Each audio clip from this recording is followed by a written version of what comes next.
Simple machine या घटकाच्या पहिल्या भागामध्ये आपण सिंपल मशीन्सची डेफिनेशन्स पाहिलेली आहे. त्याचबरोबर काही सिंपल मशीनचा अभ्यास आपण केला आहे.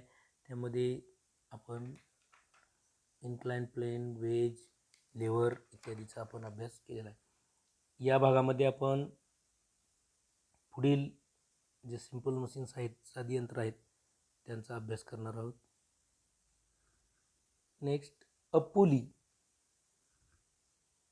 अ पुली मीन्स पुली म्हणजे कप्पी. लेट्स ट्राय दिस.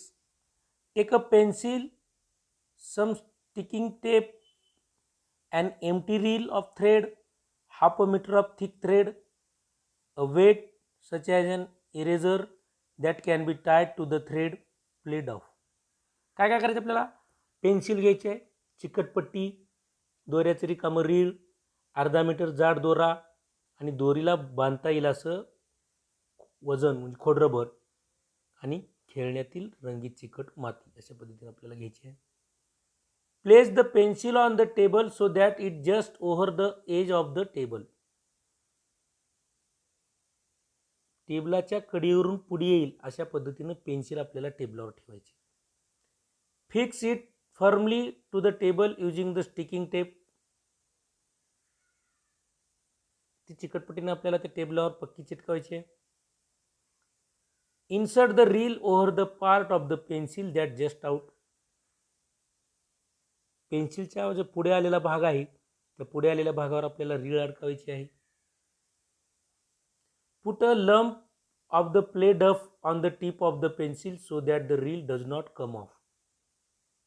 आणि पेन्सिलच्या टोकावर रंगीत मातीचा गोळा आपल्याला बसवायचा आहे म्हणजे रीळ निसटणार नाही. Draw the thick thread having the weight at one end over this reel. या रीळच्या एका बाजूला वजन असलेला जाड दोरा सोडायचा आहे.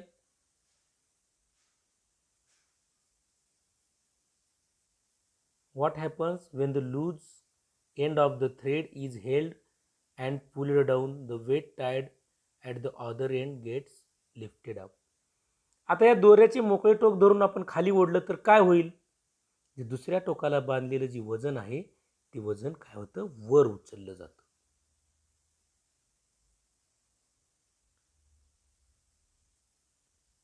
Such a device with a grooved wheel and thread designed to lift weight is called a pulley. असं वजन उचलण्यासाठी जे खास असलेलं चाक आणि दोरी यांच्या साह्यानं बनवलेलं जे यंत्र असतं अशा यंत्राला कप्पी असं म्हणतात. How does it help to use a कप्पी? How does it help to use a pulley? या कप्पी वापरण्याचा काय उपयोग होतो?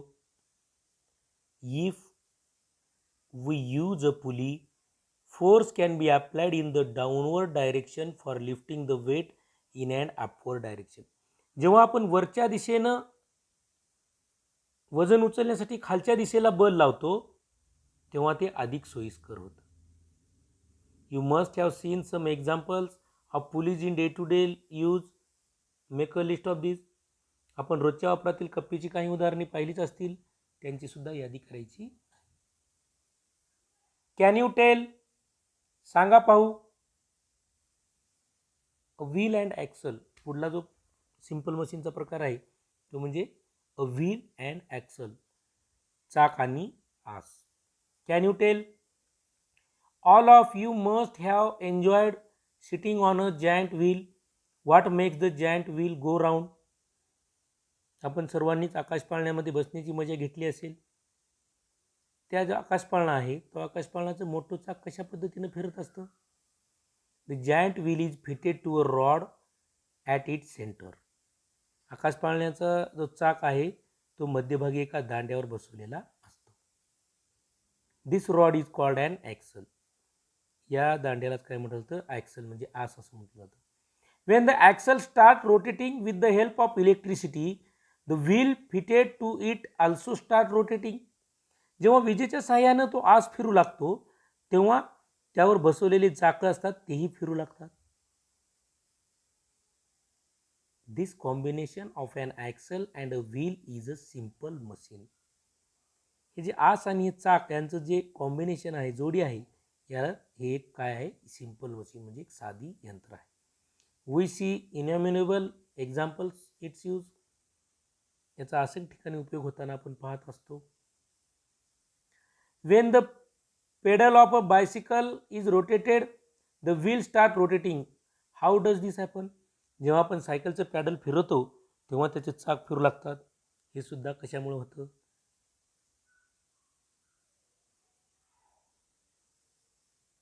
Maintenance of machines.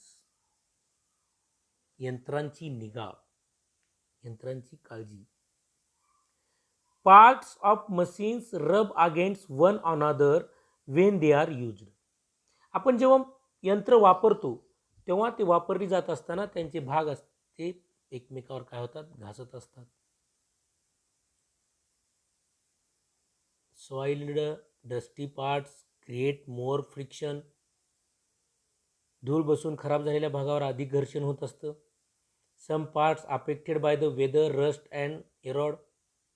हवामानामुळे काही भाग गंजतात, त्यांची झीज होते.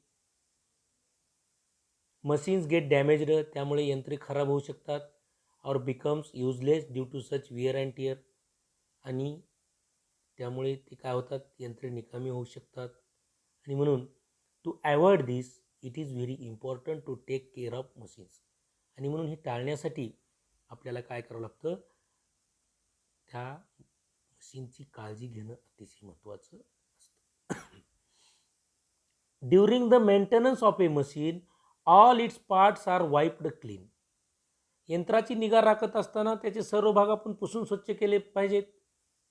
ऑइल और lubricant is released between parts that रब अगेन्स्ट इच अदर. एकमेकावर जे पार्ट घासले जातात त्या घासल्या जाणाऱ्या भागात वंगण सोडतात, ऑइल सोडतात, जेणेकरून घर्षण कमी होऊन त्यांची झीज कमी होईल. Machines are covered when not in use to prevent dust settling on them. जेव्हा आपण मशीनचा यंत्राचा वापर करत नाही तेव्हा यंत्रे झाकून ठेवली जातात, जेणेकरून त्याच्यावर धूळ आणि इतर जे पदार्थ आहेत ते बसणार नाहीत आणि त्यामुळे ते खराब होणार नाही. To prevent the effect of weather metallic part in a machine are painted externally and the machines are always kept dry. हवामानाचा परिणाम होऊ नये म्हणून यंत्रातील जे धातूपासून बनवलेले भाग असतात त्या भागावर रंग दिला जातो आणि यंत्रे कोरडी राहतील याची दक्षता घेतली जाते.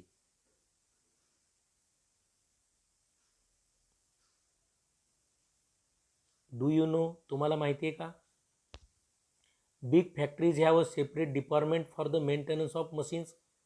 मोठ्या मोठ्या कारखान्यामध्ये यंत्राची देखभाल व निगा राखण्यासाठी एक स्वतंत्र विभाग असतो.